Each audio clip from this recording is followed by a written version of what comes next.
She said, "This is the one you blame me for. I tried to seduce him and he wanted to remain chaste.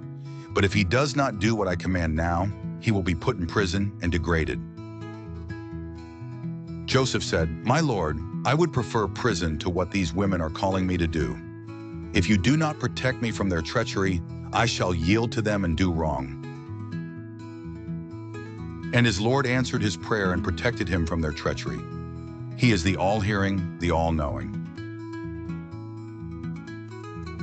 In the end, they thought it best, after seeing all the signs of his innocence, that they should imprison him for a while. 2 young men went into prison alongside him. One of them said, "I dreamed that I was pressing grapes." The other said, "I dreamed that I was carrying bread on my head and that the birds were eating it." They said, "Tell us what this means. We can see that you are a knowledgeable man." He said, "I can tell you what this means before any meal arrives. This is part of what my Lord has taught me. I reject the faith of those who disbelieve in God and deny the life to come. And I follow the faith of my forefathers, Abraham, Isaac, and Jacob. Because of God's grace to us and to all mankind, we would never worship anything beside God, but most people are ungrateful. Fellow prisoners, would many diverse gods be better than God the One, the all-powerful? No, indeed. All those you worship instead of Him are mere names you and your forefathers have invented, names for which God has sent down no sanction. Authority belongs to God alone, and He orders you to worship none but Him. This is the true faith, though most people do not realize it. Fellow prisoners, one of you will serve his master with wine, the other will be crucified, and the birds will peck at his head. That is the end of the matter on which you asked my opinion." Joseph said to the one he knew would be saved, "Mention me to your master." But Satan made him forget to do this, and so Joseph remained in prison for a number of years. The king said, "I dreamed about 7 fat cows being eaten by 7 lean ones, 7 green ears of corn, and 7 others withered. Counselors, if you can interpret dreams, tell me the meaning of my dream."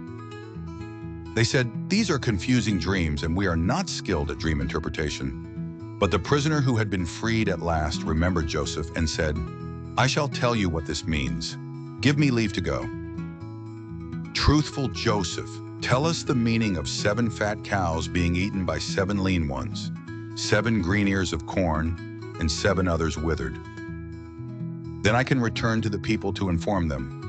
Joseph said, "You will sow for 7 consecutive years as usual.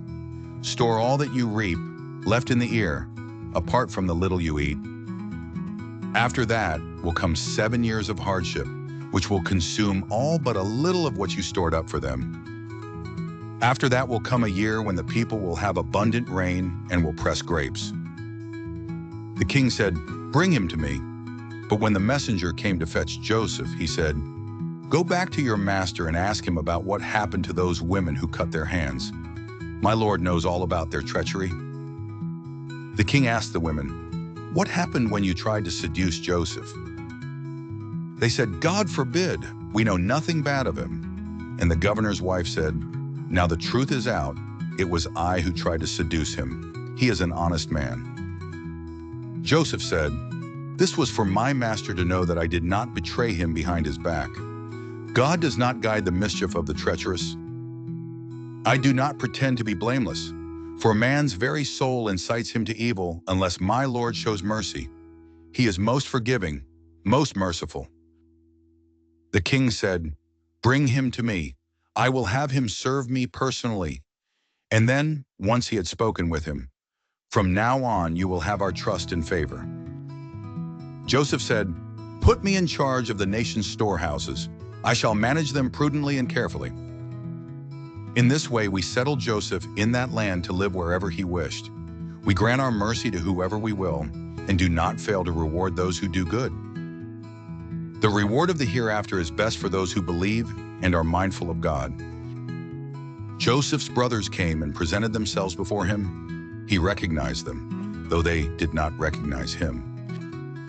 And once he had given them their provisions, he said, "Bring me the brother you left with your father." Have you not seen me giving generous measure and being the best of hosts? You will have no more corn from me if you do not bring him to me, and you will not be permitted to approach me." They said, "We shall do all we can to persuade his father to send him with us. Indeed, we shall." Joseph said to his servants, "Put their traded goods back into their saddlebags so that they may recognize them when they go back to their family and be eager to return."